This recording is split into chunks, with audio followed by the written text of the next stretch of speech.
Well, joining me now is Luke Beasley, the progressive political commentator who was actually at the Trump rally in Pennsylvania when the attack went down, and CJ Pearson, who's the co-chair of the Republican Youth Advisory Council. Well, welcome. This is a perfect example of the difference between the American left and the American right wing. Now, to be clear, I do not associate myself with the American left, but I do lean left. I have a lot of problems with American progressives. I have a lot of problems with this guy, Luke Beasley, who is, in fact, a progressive propagandist. Although he does excellent work, he does make excellent points, he's very good at what he does, but he is still a propagandist, and I'm definitely against propaganda. What is your recollection of what went on there? Piers, good to be with you. Indeed, it was pretty frightening. A lot of confusion, as a lot of people have testified to initially about what was happening, and then just crowds running away thinking, is this a mass shooting of the crowd? Is this an assassination attempt?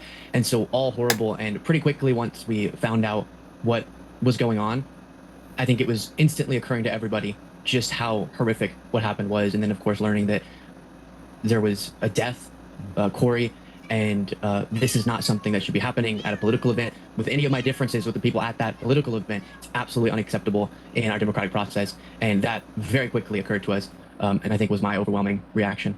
So the first item of contrast is in that Luke Beasley did not mince words in terms of describing what happened with the assassination attempt and how bad it is and condemning it. He didn't play games. A lot of times in the right wing, people tend to play games with stuff like that. They will talk about, for example, January 6th just being, bad things occurred, and I denounce, the violence, or they won't want to describe in detail, people that attack the police officers and things like that.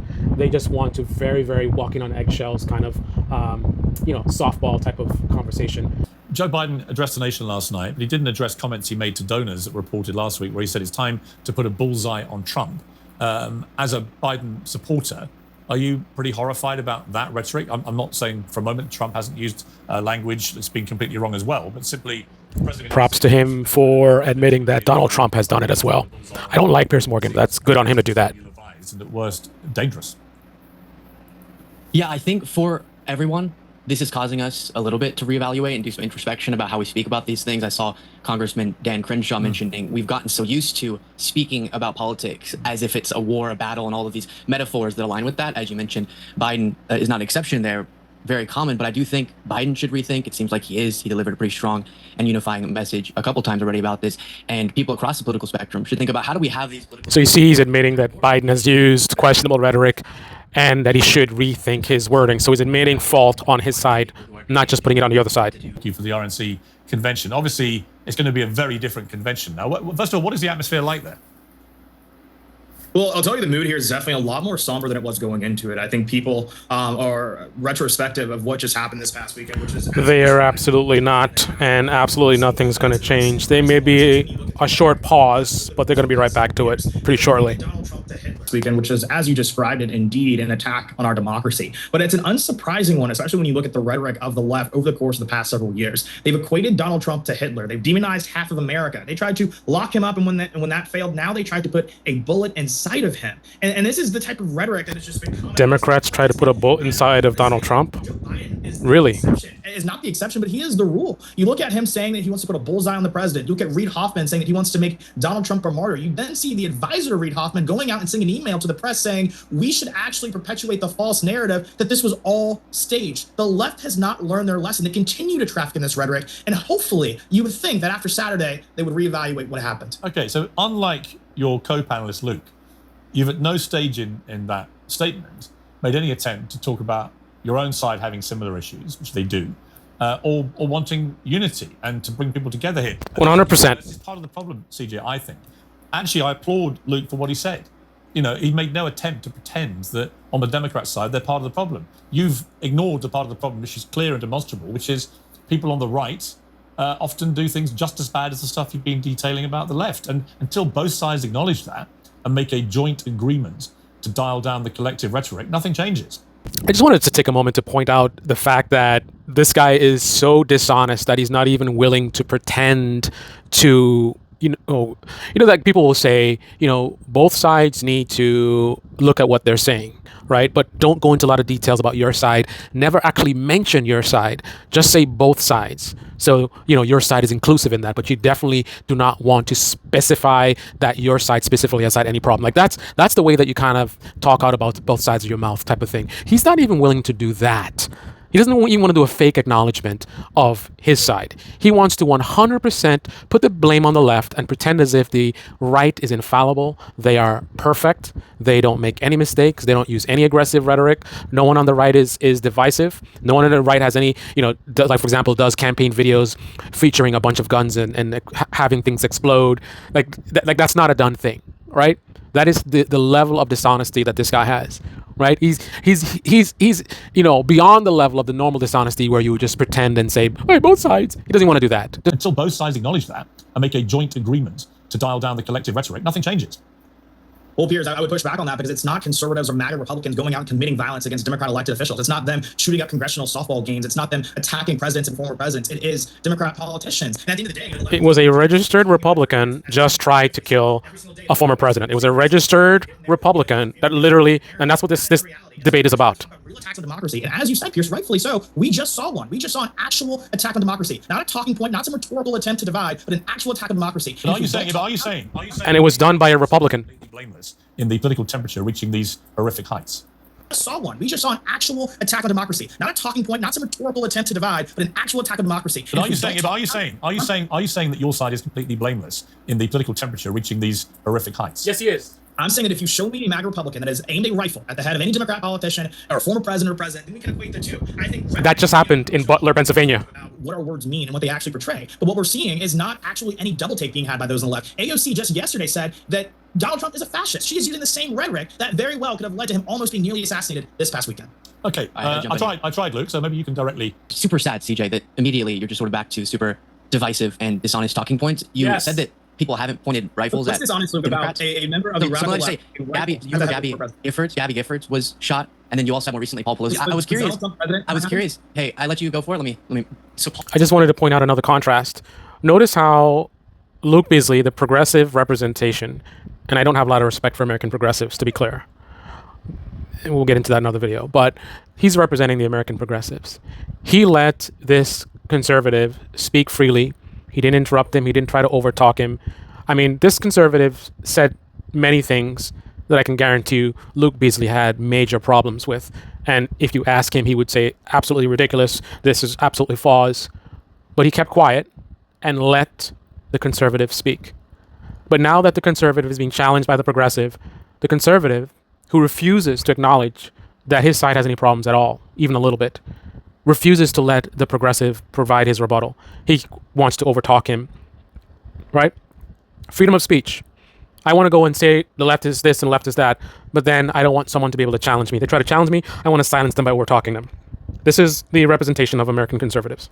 Gabby Giffords was shot, and then you also had more recently Paul Pelosi. I was curious. Hey, I let you go for it. Let me. So Paul Pelosi was nearly killed by being bashed in the head with a hammer. And we heard in the aftermath of that, unlike the response to this horrific attack on Trump, we saw people in positions of power within MAGA, like Trump himself and Don Jr. joking about this elderly man's head being bashed in with a hammer. And so I think I would feel weird with myself if I even walked out of this conversation allowing for the false equivalency. I agree, Piers. Both sides need to be honest about roles they've played and be mindful of their language without completely... If this conservative had an ounce of integrity, he would at least admit and concede the points that Luke just made. Right? There's nothing to challenge or debate here. Donald Trump made fun of the guy, Pelosi's husband, getting attacked. Donald Trump's son also made fun of Pelosi's husband getting attacked. I cannot stand Nancy Pelosi. I think she's corrupt. I think she's a fraud. I think she represents some of the worst of the Democratic Party. But the idea of making fun of her husband being attacked, like, to do that and then pretend like your side is not divisive, I think this is at the limits of dishonesty. This is an extreme level of dishonesty, completely divorced from reality and truth. All this guy represents is a certain narrative that he wants to push. And that's it. Truth doesn't matter. Facts don't matter. He doesn't want to hear your rebuttal. All he wants to do is push out his talking points and promote the rhetoric of his side. Right? Being bashed with a hammer. And so I think I would feel weird with myself if I even walked out of this conversation allowing for the false equivalency. Look how he's shaking his head. Sides need to be honest about roles they've played and be mindful of their language without completely ignoring important points we need to make. But also, there isn't an equivalence between the leaders. Yes, people online, I've seen some deranged people on the left, to Piers' point, celebrating whatever might be. Still shaking his head. He won't concede anything, won't acknowledge anything. His side is perfect. They have denounced this, whereas jokes were made about Paul Pelosi. So that should be noted as well. I think, CJ, should really do a lot more introspection than Well, what let me we're come seeing. back to CJ. Look, CJ. You're comparing apples to oranges there. Yeah, but CJ. Well, the truth is that Paul Pelosi was widely mocked and ridiculed in a disgusting manner by people on the right. That is unquestionable, right? And so when I see people doing the same thing to Trump from the left now, I think, well, yeah, but you were very angry. I just wanted to comment on the dishonest, under his breath comment that he made, trying to make a rebuttal. He's trying to say that this is not the same thing. It's not relevant because the guy who attacked Pelosi's husband is some random person. Now, that is absolutely not true. But let's say it was. Let's say this was a random person. Let's even go further than that. Let's say that the person who attacked Pelosi's husband was a progressive. So yet again, another example of the left being violent, right? That still doesn't justify Donald Trump making fun of it. It's irrelevant who attacked her husband. The fact that he is making fun of it, right? And you want to talk about being divisive. I mean, by him doing that, what he's doing is presenting Democrats as not human. Their lives don't matter, right? Nancy Pelosi is not a human, not worthy of any compassion, right? Her husband being married to a Democrat who's an evil witch, of course, is not worthy of any compassion. So they mock him and make fun of him and spread ridiculous conspiracy theories, right? This is the dehumanization of the Democrats, the dehumanization of your political opponents, right? I mean, if Nancy Pelosi's husband being attacked like that and suffering potential permanent damage is worthy of mockery, then me as a follower of the conservative ideology and of these people, I mean, that to me would encourage some of the crazies that follow conservatives to do violence, right? Because again, you're promoting the idea that their lives don't matter. They're just evil and satanic, right? Your side is pure and the other side is evil. So the idea of doing violence against these evil people is justified. That is what is being promoted here. And this guy's not even willing to acknowledge even a little bit. He doesn't have to acknowledge something as extreme as that. Just acknowledge that sometimes divisive rhetoric also comes from the right. Not willing to admit that. Not even a little bit. Members of Congress are citing here, right? And so what CJ, why, let me ask you, CJ, why are you so implacably reluctant to accept that anyone on your side has done anything wrong as part of this debate? I just find that it's a very odd exhibition of defiance. I mean, everybody knows that people on the right and the left have done and said disgusting things, that they've all been part of the rising tide of inflammatory incendiary rhetoric. And I just don't understand why you wouldn't just accept that. So yeah, listen, there are people on my side who are part of the problem too, and we should all dial that. You can't do it. Can't do it. Won't do it. Well, Piers, I would say that, I think, as I said earlier, I think we should all be introspective about the words that we use and the fact that they have power. But I think it's also important for us to be clear-eyed about the fact that actions do matter. And the action that happened on Saturday was a direct attack on democracy that was inflamed and incited by a radical left that continues a Republican continues to dehumanize half of America and treat us as if we are second-class citizens in a country and we're all anti-democracy. So I think this is a perfect example of the right-wing movement. Now, bad faith actors will respond and say that this is just one guy. I can't let this one guy represent an entire ideology or movement. But the reality is, yes, that is true. But it's not just one guy. This is just a perfect example in one video to show something that is across the board. What I've discovered in right-wing media is that for some reason, right-wing media influencers have the idea that conservatives in America need to be coddled, right? They don't want to hear the truth, so you need to coddle them and deny truth and pretend not to see things. For example, you have so many right-wing influencers that know how bad Donald Trump is, right? Many of them have actually been caught admitting how they feel in the beginning, but now will pretend like he's the best president ever and blah, blah, blah, blah, and Trump is a strong guy and all this kind of stuff, because for some reason, they don't think that their audiences can bear the truth. They feel that to be successful in right-wing media, to be a successful right-wing influencer, you need to create a safe space where your side is good and the other side is evil, right? You're not going to see many videos from Ben Shapiro acknowledging any faults of his side. You're not going to see many videos from Steven Crowder admitting faults from his side, right? On a daily basis in left-wing media, you have a lot of videos that are very critical of the Democratic Party and Joe Biden himself. Even as they are fearful of what happens if Donald Trump wins again and Joe Biden is their only hope, they still attack him. They're honest about how bad their side is. But you don't see that, and you won't see that in right-wing media, because for some reason, right-wing influencers believe that to be successful requires coddling and pandering to the extreme degree.